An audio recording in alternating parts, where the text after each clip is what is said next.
Creator royalties are in the crosshairs again.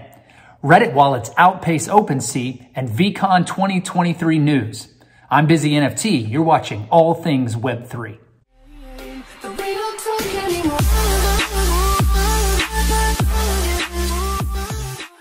Artists and creators work hard to provide value, so they deserve a cut of every transaction in perpetuity, right? Well, that's the way it has been in Web3, but that's changing quickly.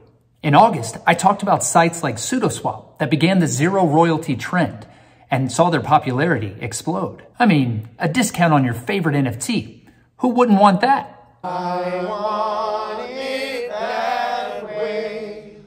Chills. X2Y2 moved to flexible royalties in August, and now the Web3 marketplace MagicEden decided to make all royalties optional on its platform and remove their funding fee for the foreseeable future.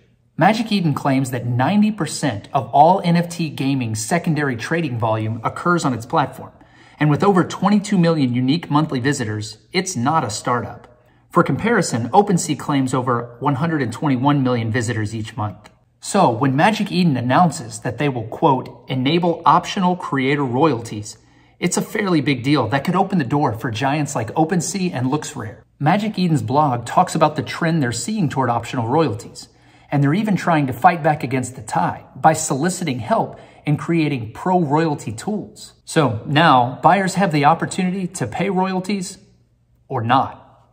What would you do? It seems like the market's speaking loudly that people will take discounts where they can. But how are creators going to respond to this? Enter Beeple. No, not Blippi. Beeple, the digital artist that has millions of Instagram followers and millions in sales volume to go along with it. He has a stake in this game, and he has waded into the controversy with what I consider a fairly level-headed approach to supporting creators. Beeple's solution adds on to MagicEden's optional royalty by creating a buyer's premium. He believes that buyers could be motivated to pay this if creators added additional gated content to their projects. Creators could disable the NFT and any utility if the premium isn't paid, which isn't really a good look, but could make sense to protect the creator's interest. Or they could enable a premium version of their NFT for those who do pay the premium. Some might argue that the point of buying the NFT in the first place is to get the premium utility that comes with it. But the space is really evolving, and if creating tiers of utility adds incremental value, then both sides could benefit from that. A good example of this tiered utility would be GaryVee's VeeFriend Series 1 NFT project. The original utility guaranteed for mentors of this project was 3 years of access to his annual conference called VeeCon. Now, this utility hasn't changed since the inception of the project in May of 2021. And the access token for the event is airdropped to VF1 holders about a month prior to the VeeCon conference. That airdrop token in and of itself has additional monetary and intangible value. The current floor for it is around $400, and more utility for that airdrop token has already been announced. It's going to be extremely thoughtful. We're talking access, not just art. We're thinking thoughtfully, and the Snoop VeeFriends collab is happening. And VF1 holders have received more utility, depending upon which character token they own. This represents an additional tier of value that the creator GaryVee could necessitate a buyer premium to enable. Now, we know that the market sets the price for any transaction. So buyers that have paid 1 ETH and 0 for a buyer's premium may be willing to pay 1.1 ETH for the additional utility, which could be the price plus a 10% premium, or they may drive the price down to 0.91 ETH to return the overall cost with a premium back to the 1 ETH total. We just don't know how the market would respond to something like this yet. Of course, creators could simply deny utility for any token bought or sold on a marketplace that doesn't enforce their royalty. But that puts the risk on the marketplace, where they have to be the enforcer for the creator and deny the buyer and the market what it's asking for. That model doesn't seem like it's going to last much longer. Even MagicEden admits they tried to avoid this move, but the math just doesn't work for them. NFTs are going to survive in some form. What that is, we just don't know yet. We're waiting for the regulatory situation to play out, and many projects have already gone to zero probably because they were cash grabs from the start. What we saw in 2021 and early 22 may never return, but the projects that continue to provide value, tiered or otherwise, will likely transform more than once on their journey to the other side. No pun intended. Speaking of changes, Reddit, with its 50 million active daily users, has onboarded more than 3 million crypto wallets on the Polygon chain.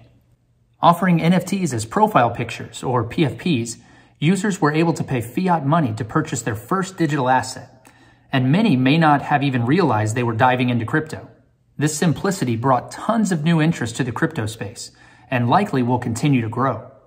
Reddit is also moving its community points to Arbitrum Nova, an Ethereum-based Layer 2 blockchain that is faster and cheaper than traditional chains. The choices of Polygon and Nova's Layer 2 Ethereum chains are interesting.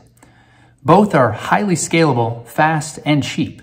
GaryVee's Book Games also runs on Ethereum's Layer 2 Immutable X platform. But it's also telling that Reddit is placing bets on different chains.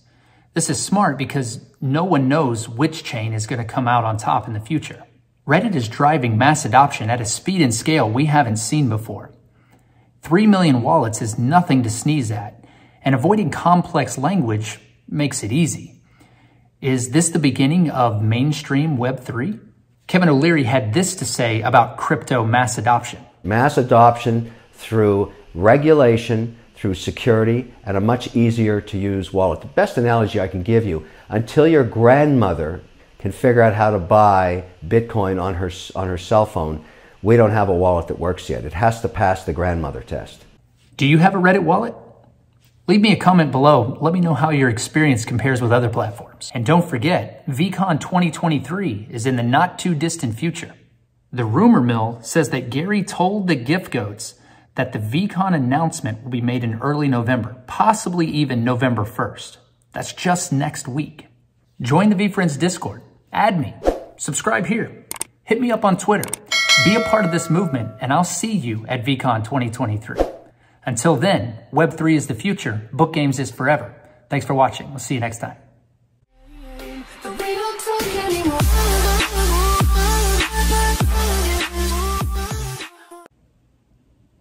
Hey, what's up? Thanks for sticking around. Listen, got some stuff to tell you. First off, did you know Jeremy Nose got married? Whoa, congrats, bro. Also, Tyler and Mindy got engaged, and Sophie and Sal got engaged in Gary's office. VeeCon was crazy. Speaking of VeeCon, the gift goats are telling us some secrets like VeeCon is guaranteed not to be in San Diego. That'll be good. The main guesses right now are Atlanta and Austin, Texas. Summer in the South gonna be hot. Did you know that VeeCon cost $13.7 million? You'd think we'd had more food trucks.